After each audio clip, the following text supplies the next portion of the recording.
അസ്സലാമു അലൈക്കും വറഹ്മത്തുള്ളാ. എല്ലാവർക്കും അൽ മിഹ്റാബ് മീഡിയയുടെ വ്യത്യസ്തമായ കാഴ്ചകളടങ്ങിയ ഒരു വീഡിയോയിലേക്ക് സ്വാഗതം. നിങ്ങളിതുവരെ ഈ ചാനൽ സബ്സ്ക്രൈബ് ചെയ്തിട്ടില്ല എങ്കിൽ സബ്സ്ക്രൈബ് ചെയ്യുക. നമ്മൾ അപ്ലോഡ് ചെയ്യുന്ന വീഡിയോകളുടെ നോട്ടിഫിക്കേഷൻ ലഭിക്കാൻ ബെൽ ബട്ടൺ അമർത്തുക. ഇന്ന് ഈ ഒരു വീഡിയോയിലൂടെ നിങ്ങളുടെ മുമ്പിൽ കാണിക്കാൻ പോകുന്നത് പേർഷ്യൻ കേറ്റുകൾ വളർത്തി ഇതിനോടകം തന്നെ വാർത്തകളിൽ നിറഞ്ഞു നിന്ന പത്തനംതിട്ട ആറന്മുള വല്ലനയിലെ നിയാസ് റാവുത്തറുടെ വൈറ്റ് ഫാമിൻ്റെ കാഴ്ചകളാണ്. ഇവിടെ വന്നപ്പോഴാണ് കുറച്ച് മെയിൻ്റെയിൻ വർക്കുകൾ നടക്കുന്നതിനാൽ അദ്ദേഹം തിരക്കിലാണ്. അപ്പോൾ കൂടുതൽ വിശദമായി ഒരു വീഡിയോ ചെയ്യാൻ പറ്റിയ അവസ്ഥ അല്ലാത്തതുകൊണ്ട് താൽക്കാലികമായി ജസ്റ്റ് കുറച്ച് വ്യത്യസ്തമായ കാഴ്ചകൾ നിങ്ങളുടെ മുമ്പിലേക്ക് കാണിച്ചു തരികയാണ്. ഇൻഷാ അല്ലാ ഇതിൻ്റെ വിശദമായൊരു വീഡിയോ പുറകെ ഏറ്റവും അടുത്ത സമയത്ത് തന്നെ ചെയ്യുന്നതാണ്. അതുപോലെ തന്നെ പല സുഹൃത്തുക്കളും അലങ്കാര മത്സ്യങ്ങൾ, അതുപോലെ തന്നെ വളർത്തു മൃഗങ്ങൾ, അലങ്കാര മൃഗങ്ങൾ ഇവകളൊക്കെ വളർത്തുന്നതിൻ്റെ ഇസ്ലാമികമായ വിധികൾ എന്താണ്, അതിനെക്കുറിച്ചൊരു വീഡിയോ ചെയ്യണമെന്നൊക്കെ ആവശ്യപ്പെട്ടിട്ടുണ്ടായിരുന്നു.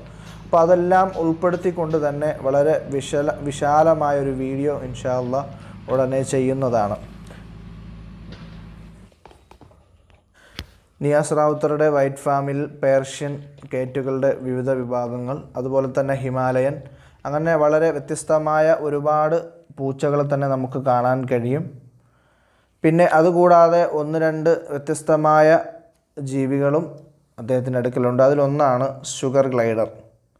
വളരെ ചെറുതും ഓമനത്വമുള്ളതും കണ്ണുകൾ തള്ളി നിൽക്കുന്നതുമായ ഒരു ജീവിയാണ് ഷുഗർ ഗ്ലൈഡർ.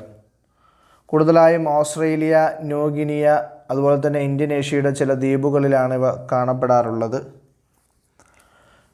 ഏറെക്കുറെ മധുരം ഇഷ്ടപ്പെടുന്നതും അതുപോലെ തന്നെ തെന്നി സഞ്ചരിക്കാൻ, പറന്ന് സഞ്ചരിക്കാൻ കഴിവുള്ളത് കൊണ്ടാണ് ഇതിനെ ഷുഗർ ഗ്ലൈഡർ എന്ന് വിളിക്കുന്നത്. രാത്രി സഞ്ചാരമാണ് പ്രിയപ്പെടുന്നത്. ചെറു പ്രാണികളെയും ഒക്കെയും ഭക്ഷിക്കാറുണ്ട്.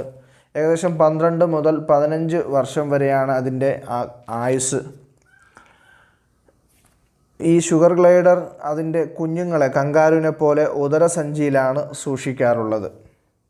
കാഴ്ചയിൽ അണ്ണാനെ പോലെ പുറത്ത് വരയൊക്കെ ഉണ്ടെങ്കിൽ തന്നെയും ഇത് ശരിക്കും അണ്ണാൻ്റെ വർഗത്തിൽപ്പെട്ടതല്ല.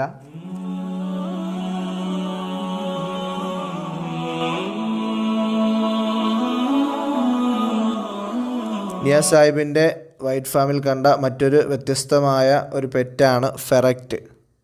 ജന്മദേശം യൂറോപ്പാണ്. യൂറോപ്യൻസ് അവരുടെ വളർത്തു നായകൾക്ക് ശേഷം ഏറ്റവും കൂടുതൽ വളർത്തുന്ന മറ്റൊരു പെറ്റാണ് ഈ ഫെററ്റ് എന്ന് പറയുന്നത്. കാണാൻ കുഞ്ഞനാണ് എങ്കിലും അത്യാവശ്യം മാന്യമായ വിലയുള്ളതാണ്. ഏകദേശം 8 മുതൽ 10 വർഷം വരെയാണ് ഇതിന് ആയുസ്സുള്ളത്. ഒറ്റനോട്ടത്തിൽ കണ്ടാൽ കീരി എന്ന് തോന്നിപ്പിക്കുമെങ്കിലും ഇത് കീരിയുടെ വർഗവുമായിട്ട് യാതൊരുവിധ ബന്ധവുമില്ല.